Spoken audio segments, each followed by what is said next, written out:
What up YouTube, this is Sci-Fi from Dose of Tech, and today I'm going to tell you everything you need to know about Apple Pay before it gets released tomorrow with iOS 8.1. What is Apple Pay? Apple Pay is Apple's way of getting rid of wallet. They're promoting it as your wallet without the wallet, as you will be able to pay all or majority of the retailers using your phone. What you can do is, if you have an iPhone 6, iPhone 6 Plus, or a previous iPhone model like an iPhone 5 with Apple Watch, you can put your credit card on the Passbook app, and then whenever you see a retailer that supports Apple Pay, you can simply put your phone right next to the terminal, put your finger on the fingerprint scanner, bam, the payment has been made. It is coming in this October, which is obviously we're halfway through October. Apple's having an event on October 16th. Hopefully they'll issue an iOS 8.1. Actually, they will issue an iOS 8.1 update, which will allow the Apple Pay feature on your phone. Soon after the update, majority of the banks and retailers that partnered with Apple will update their terminals and all that fun stuff, so you can use that feature. Apple Pay is not only limited to stores, but you can actually use it in apps too. So let's say you're in a Target app, you find a pair of Beats headphones, let's say, just because Beats is owned by Apple now. Let's say you find it, you're gonna buy it. It would say at the lower bottom, it would have an Apple logo, and it would say pay right next to it. All you'd have to do is press that, scan your fingerprint, you paid for it. If you have Uber, let's say, you choose your location wherever you are, you enter everything, and then you can ask for a car. At the end, it would have Apple's logo and pay. All you gotta do is press that, put your finger on it. The moment it scans, as long as it's your right finger, you'll pay for it. The setup for Apple Pay is very simple. Just like you could store your tickets, boarding passes, and all that stuff on your passbook, you can now do it on. You can now save your credit and debit cards. It would just appear right next to your. It would just appear on your passbook app. You can actually use phone's camera to put the credit card there. They're supposed to be very secure payments, because of the fact that actual card is not being used. And your actual card number is not being shared by anyone, it's just being transmitted.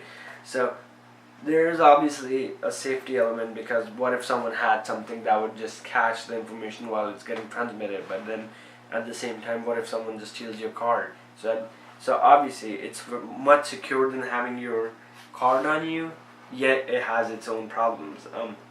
It's totally up to you if you're going to use it or not. I personally will, because I tend to lose my wallet every now and then, so might as well just get rid of it. So if you ever lose your phone or your phone is stolen, you can quickly use Find My iPhone and put your device in lost mode. What it would do is nothing on your phone will be accessible. You can wipe your phone completely if it's not jailbroken or anything, but you can put it in lost mode so no one can use your Apple Pay even if they have your Touch ID. I don't know how someone would have that, because obviously it's your fingerprint, but just in case if they do, you can't do anything. All your transactions are between you and the merchant. Apple will not save any of your transactions. It's all between you, so you don't have to worry about Apple tracking of what you're buying or where you're buying from. You never have to reveal your name. You never have to show your card, debit card, ID, anything. Apple Pay takes care of everything. As of right now, Visa, MasterCard, and American Express will be supported. The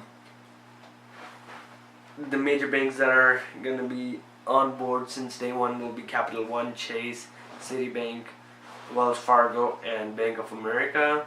Banks that are going to come soon are Barclays Card, Navy Federal Credit Union, PNC, USAA, and US Bank.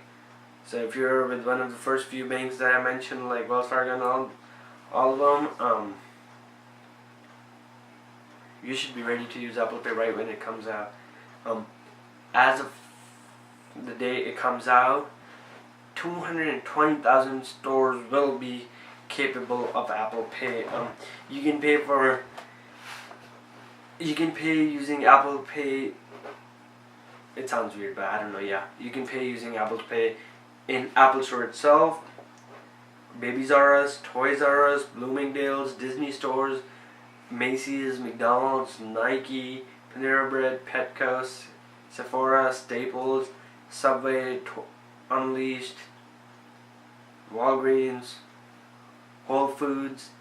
And you gotta look for a sign. It's like a oval, and then it has waves coming out, and then it has a hand with a chip. You've probably seen it somewhere before too. Like, it's not something new, but I mean, just look for that sign, put your phone here, and then the places I mentioned, most of their apps will be able to use Apple Pay too.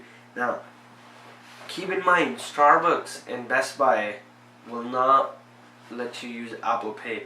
Starbucks has its own reasons, and that is that Starbucks has its own app and its own system, so they wouldn't want you to not use their app and use Apple Pay. But I was surprised when Best Buy said that they're not interested as of right now to incorporate Apple Pay. But I'm assuming they will eventually do that. Apple Pay is compatible with iPhone 6, iPhone 6 Plus, and once Apple Watch comes out next year in 2015, iPhone 5 will be compatible too. But until then, or iPhone 5 and 5S and 5C will be compatible too.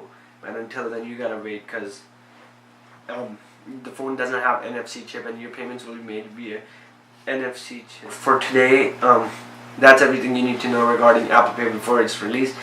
Once Apple releases iOS 8.1 today, actually, within the next, I would say, 12 hours, I'll make another video of telling how to get everything working, how to set up Apple Pay, and happy paying using Apple Pay. Make sure you hit the like button, subscribe, and don't forget to share the video with your friends and family if you think it was helpful.